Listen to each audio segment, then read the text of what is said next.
Et salut tout le monde, c'est Mixo Story.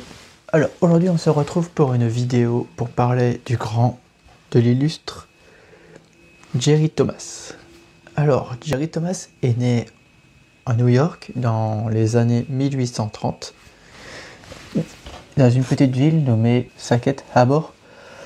Donc il a pris ses connaissances de barman à New Haven, se trouvant dans le Connecticut, et il est devenu quelqu'un de bien, quelqu'un de génial.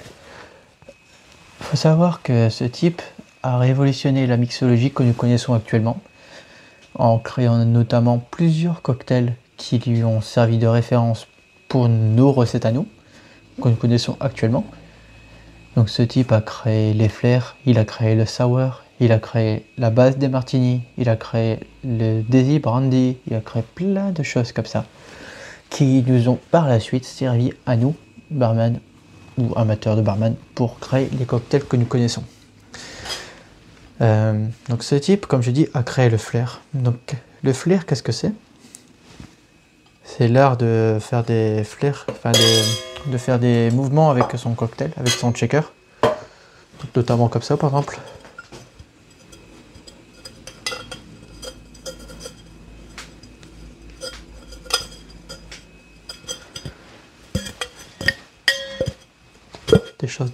Des choses dans le genre, quoi, vous voyez.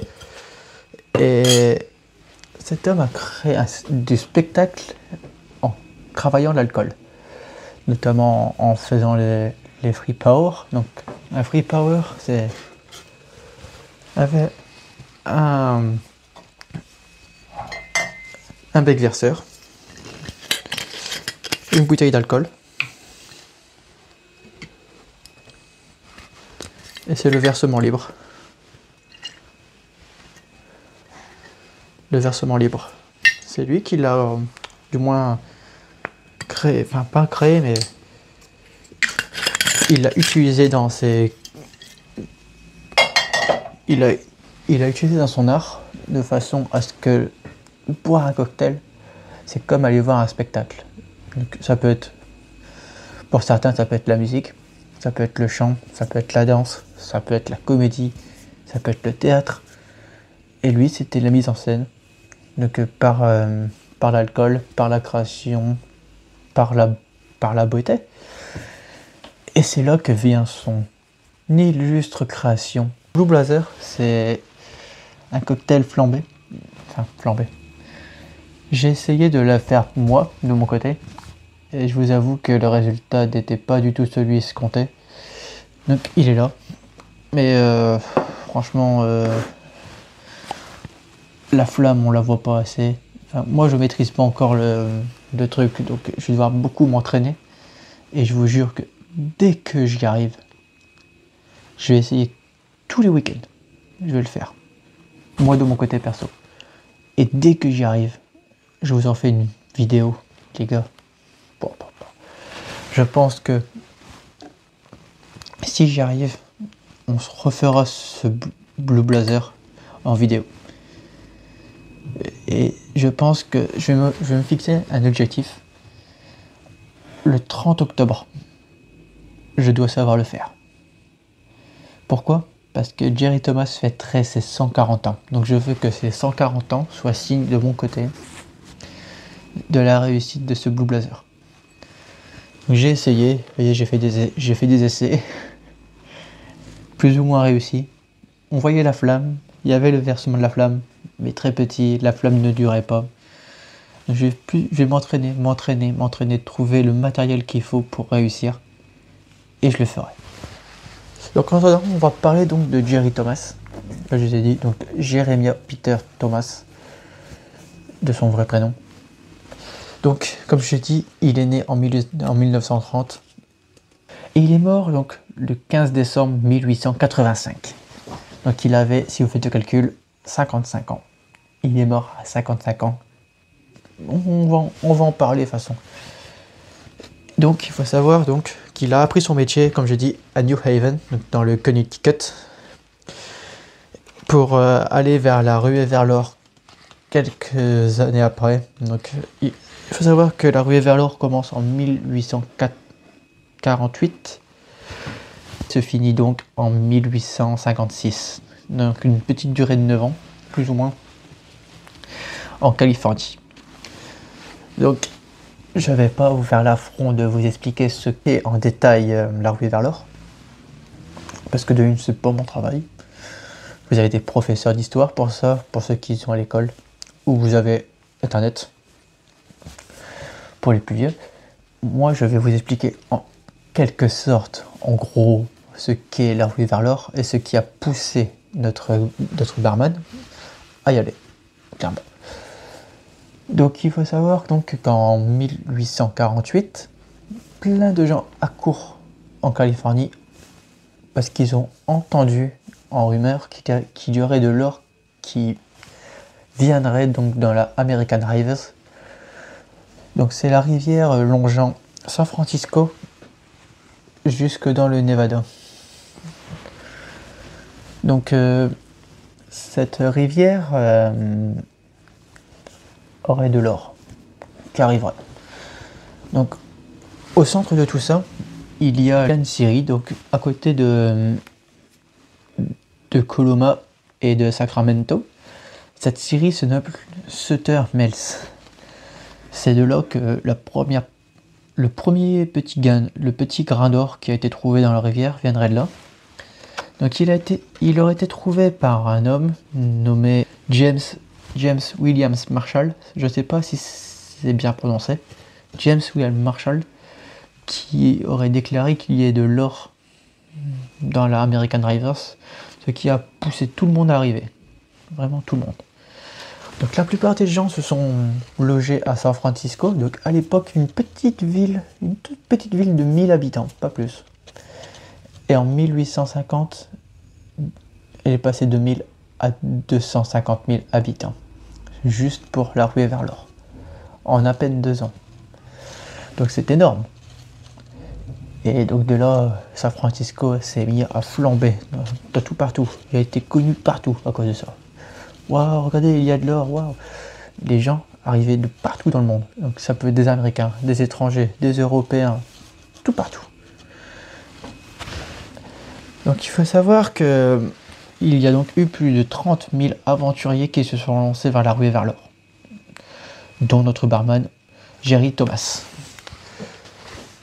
Jerry Thomas a accumulé ce métier de chercheur d'or à celui donc de barman, à celui de directeur de Mistel Show. Donc, le Mistel Show, c'était en quelque sorte un spectacle. Il y avait de la musique, il y avait du chant, il y avait de la danse, il y avait de la comédie, il y avait du théâtre, il y avait tout plein de choses. Il y avait aussi les blackface. Qu'est-ce que c'est qu'un blackface ? De base, c'est un homme blanc, qui se noircissait le visage, qui se noircissait la peau, pour se faire passer pour un noir. Donc, il chantait. Donc, les noirs étaient un petit peu c'était un petit peu une caricature des noirs. Donc, comme quoi ils étaient un petit peu débiles, naïfs, un petit peu moins futés que la moyenne, mais des sacrés bons chanteurs et un sacré bon musicien. Donc, notre cher Thomas était donc comment je dis ça, directeur donc de ce Mistel Show à l'âge de 18 ans. Donc il a ouvert son propre petit truc de spectacle de son côté. Et il revient donc à New York en 1851. 1856, c'était la fin de cette ruée vers l'or. Lui, il est revenu à New York en 1851. Donc autant vous dire qu'il s'est fait excusez du terme, mais vraiment beaucoup de fric. Beaucoup de fric. Et juste en accumulant son métier. Et donc il a ouvert un bar sous un musée. Donc ce musée appartenait à un homme de spectacle du nom de Phineas Taylor Barnum. Ce type a donc fourni le musée, le sous-sol, à Thomas pour y créer son salon où il faisait des spectacles, des cérémonies, tout plein de choses. À côté de ça, il a parcouru l'Europe pour montrer ses spectacles. Donc il mettait en lumière tous ses shows, ses flares, ses sour, c'est tout. Sour, ce sont des cocktails qui étaient très acidulés. À base de citron. Le sour, l'acidité, c'est logique. Donc il était spécialisé dans ça en Europe. Les gens commandaient extrêmement de sour en Europe. Donc la France, l'Allemagne, tout ce que vous voulez. Et lui, il faisait des flares. Les flares, qu'est-ce que c'est? Comme je vous ai expliqué tout à l'heure, c'est avec le shaker, mais aussi avec les bouteilles. Donc moi, c'est une bouteille d'entraînement. Mais vous pouvez faire des... Vous voyez, il présentait ses bouteilles comme ça et... il faisait du spectacle. La plupart du temps, il était accompagné donc de checkers ornés de bijoux, très colorés, très métal, et la plupart du temps en argent. Donc signe sûrement pour le spectacle d'extravagance. Des costumes extravagants aussi, munis de bijoux un peu partout, de pierres précieuses. Et lui, il était content, il faisait sa vie. Et pour vous dire à quel point il était important, il gagnait 100 $ par semaine. Donc actuellement, ce serait minable. Mais à l'époque, il faut se dire que c'est l'époque où le dollar fut plus ou moins créé. Donc avoir 1 $, c'était déjà énorme. Il a gagné 100 par semaine. Il gagnait beaucoup plus que le vice-président des États-Unis. Il gagnait beaucoup plus que lui. Je dis ça, je dis rien. Pour vous faire un peu l'idée de la personne. Et à l'hôtel l'Occidental, donc à San Francisco, où il a fait beaucoup de temps. Comme j'ai dit, il gagnait déjà une sacrée fortune, mais il a gagné une réputation de barman hors norme. C'est d'ailleurs grâce à ça qu'il a créé son guide du barman, où il a référencé tous les grands noms de la mixologie. Donc en 1862, il crée cet ouvrage et il le publie. Donc il y avait tous les basiques de la mixologie, ses créations personnelles, mais aussi des façons de faire, donc savoir comment utiliser le matériel. Donc pour vous dire, c'est le premier ouvrage créé au monde sur la mixologie. Le premier, c'est lui. Et en 1876, il y a un nouveau petit cocktail qui s'est ajouté, le Tom Collins. Donc les Collins étaient ajoutés. Donc les Collins, ce sont des cocktails servis dans des highballs. Donc ils sont servis dans des verres comme ceci. Donc dans des highballs, ça s'appelle.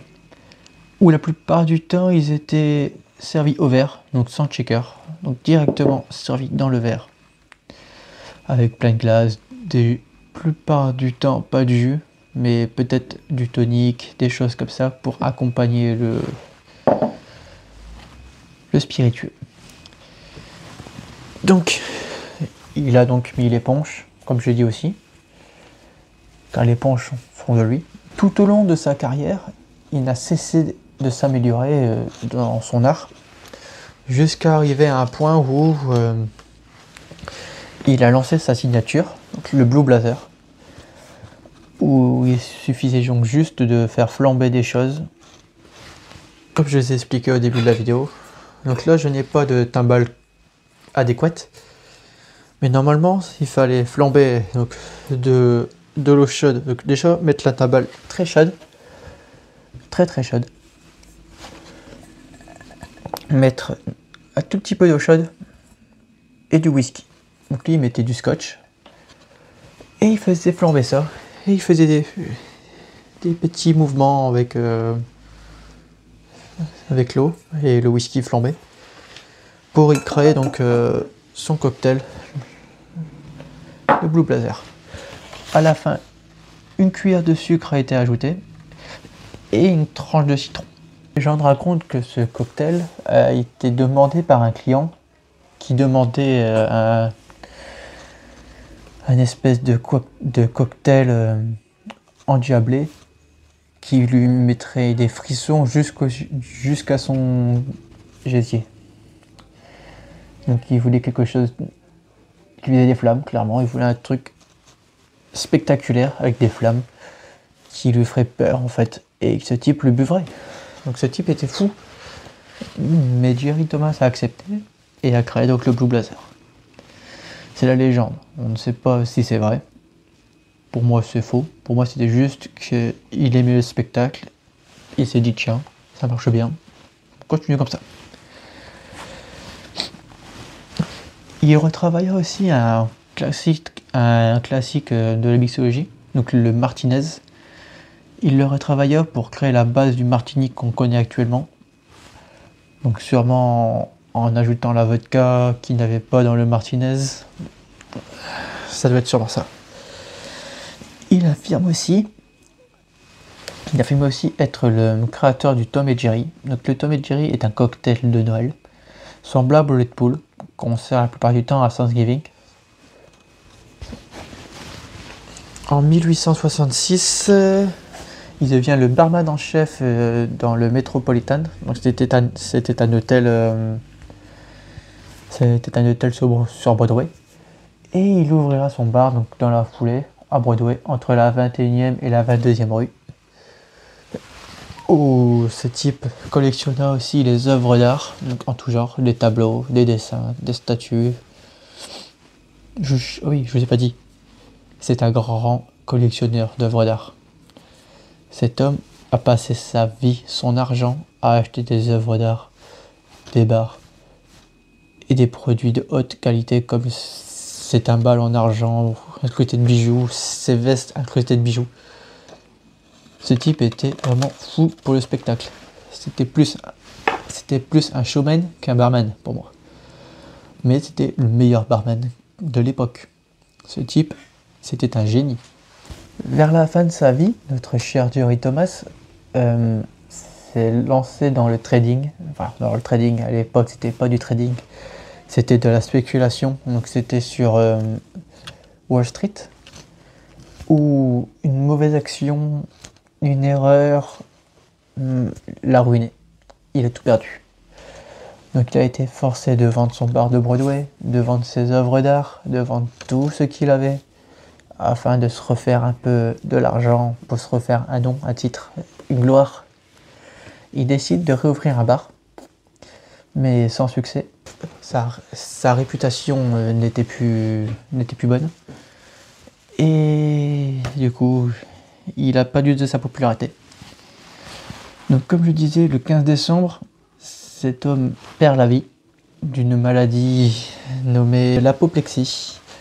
Donc l'apoplexie, c'est quoi? C'est une maladie cérébrale, une espèce de suspension du cerveau, plus ou moins partielle. Et pour lui, ça a été foudroyant. Donc il a perdu la vie à ce moment-là, donc d'un seul coup. Il n'a pas souffert, hein, je vous le dis tout de suite. Hélas, il est mort en perdant tout ce qu'il avait. Enfin, donc il n'a jamais regagné son titre, il n'a jamais regagné sa gloire. Il a fini fauché. Mais tout New York, tous les États-Unis d'Amérique se sont mis d'accord pour dire que cet homme c'était le plus grand homme de son époque en fait. Il a excellé dans tout ce qu'il faisait. Le New York Times de l'époque a publié ses funérailles et tout le monde est arrivé à ses funérailles. Tous les grands noms sont arrivés à ses funérailles. Donc actuellement, il est enterré au cimetière de Woodland dans le Bronx, où il repose sûrement en paix, hein, dans une sépulture sûrement plus ou moins glorieuse à son titre. Notre cher Jerry Thomas s'est pas arrêté là. Donc quelques années après, ressortaient d'autres guides de la mixologie avec d'autres créations, d'autres cocktails qui ont été donc cette fois-ci modifiés pour connaître nos cocktails qu'on a connus nous. Donc le Bora Bora y a été ajouté. Le pina colada a été ajouté. Tous les grands noms de la mixologie se sont mis d'accord pour référencer le guide de Thomas comme la base de tous les cocktails. Et maintenant, du coup, tout le monde le connaît grâce à ça. Donc, si ça vous tente, hein, on pourrait un jour essayer d'aller là-bas, donc au cimetière de Woodland, afin d'aller voir déjà sa sépulture. Et peut-être faire, si je peux dire, une espèce de voyage où on visiterait les traces de Jerry Thomas. Donc, ça, je kifferais faire ça. Moi, bien sûr, ça va demander de l'argent, ça va demander du temps de préparation, ça va demander beaucoup de travail, de mise en place, d'organisation. Mais qui sait, on pourrait essayer. Un jour, peut-être, qui sait. Donc déjà, j'aimerais pouvoir réussir son cocktail correctement avant d'aller le voir, cet homme. Donc écoutez, je vous garantis rien. Qu'ils ont samedi, j'ai réessayé ce cocktail en vidéo. Donc on réessaye de parler de Jerry Thomas. Enfin, en faisant son cocktail, on va faire le Blue Blazer. On va réessayer. Donc, demain je vais réessayer. Après-demain je vais réessayer. Vendredi je vais réessayer. Samedi je vais réessayer. Et si j'y arrive, je pose la vidéo. Et normalement, ça devrait être bon. C'est juste comprendre comment ça fonctionne. Parce que c'est très compliqué de faire flamber de l'alcool qui refuse de flamber. Donc, est-ce que c'est mon dosage qui n'est pas bon? Est-ce que c'est ma timbale qui n'est pas bonne? Je sais pas. Quoi qu'il en soit, j'ai commandé un guide de Jerry Thomas. Donc, peut-être qu'en le lisant, je comprendrai mieux son fonctionnement. Je le reçois demain. Donc on va réessayer demain. Si j'y arrive et que c'est un succès, je pose la vidéo demain. Sinon ce sera samedi. De toute façon vous le verrez sur la chaîne. Quoi qu'il en soit, merci d'avoir suivi la vidéo. Je vous remercie encore d'avoir écouté, d'avoir pris le temps de m'écouter. Même si je sais que c'est sûrement de la bonne qualité. Moi j'ai mis mon cœur à la préparer. Ça me fait plaisir d'en parler. Comme ça, ceux qui connaissent pas vraiment l'homme le connaîtront grâce à la vidéo. Je prends beaucoup de notes, je sais. C'est parce que je retiens pas de tête. Donc je suis obligé de noter. Du moins les grandes dates. Le texte en lui-même, je l'ai. C'est les dates que je retiens pas très bien. Donc j'ai noté toutes les dates que j'ai surlignées. Vous pouvez voir, c'est surligné de partout les dates. Et comme ça, je sais ce que c'est. Quoi qu'il en soit, n'oublie pas que l'abus d'alcool est dangereux pour la santé. Je suis obligé de le dire, même si j'ai pas fait d'alcool, parce que... Voilà, j'en ai parlé, quoi qu'il en soit, un tout petit peu. Et on se retrouve donc demain, si ça marche. Ou alors samedi, où on parlera de ce livre que j'ai commandé, et du Blue Blazer, si j'y arrive. Voilà. Sur ce, bye. Donc on se retrouve donc pour faire chauffer les timbales. Donc là j'ai mis de l'eau brûlante dans les timbales. Le temps de chauffer. J'ai essayé une fois en off. Je vous avoue que le résultat n'était pas... Voilà. Disons que mon alcool ne s'allumait pas. Donc c'est très rare de voir un alcool qui prend pas feu. Mais il prend pas feu. Donc là je réitère l'action. Donc mes timbales sont assez chaudes. Je viens les verser. On vient y mettre 3 centilitres dans notre verre doseur. 3 centilitres. Hop, donc on vient y mettre les 3 centilitres dans une timbale. Nous venons prendre un scotch. Donc là j'ai pris le Chivas. Je me dis que pour faire flamber ça ira très bien. Donc on doit y mettre 5 centilitres.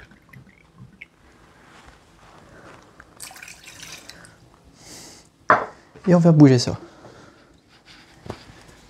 Hop, pour pas mettre le feu à la maison. Donc là, pour ma protection, j'ai de l'eau froide à côté, à disposition. Donc on vient pencher la timbale sur le côté. Et on vient l'allumer.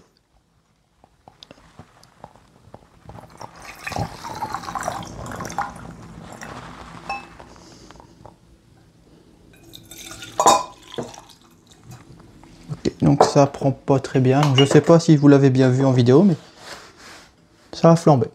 Donc je sais pas si on le voit très bien dans la vidéo. Donc dans le doute, je vais essayer de remettre un coup, mais vraiment, ce sera le tout dernier parce que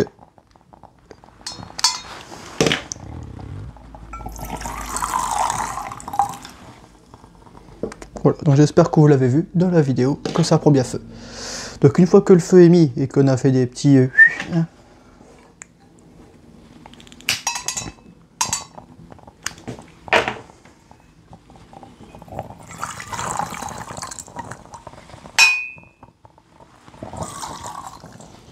deux, 3, 4 et 5. Il faut le mettre dans notre verre ici, à miaule. Y mettre donc une cuillère de sucre.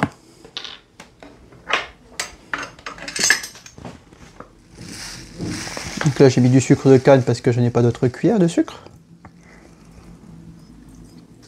Une cuillère de sucre de canne. Et l'extrait d'un citron. Donc on va venir couper notre citron. Dans cette timbale-ci, il y a un sucre. Enfin, il y a le sucre et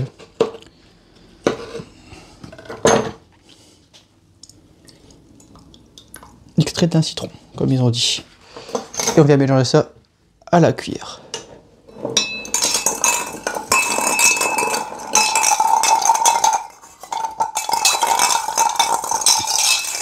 Ce mélange préparé, on vient venir y verser le contenu dans un verre à old fashion avec une glace.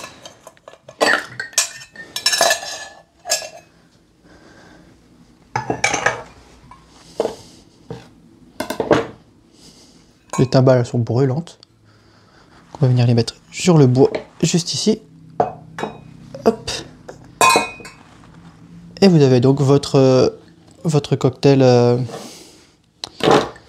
Blue Blazer. C'est juste un whisky en fait, le cocktail juste ici. Donc on se retrouve donc pour la vidéo pour parler de Jerry Thomas. On se retrouve tout de suite. Donc je vous dis à tout à l'heure du coup, parce que cette vidéo sera la deuxième partie. À tout de suite.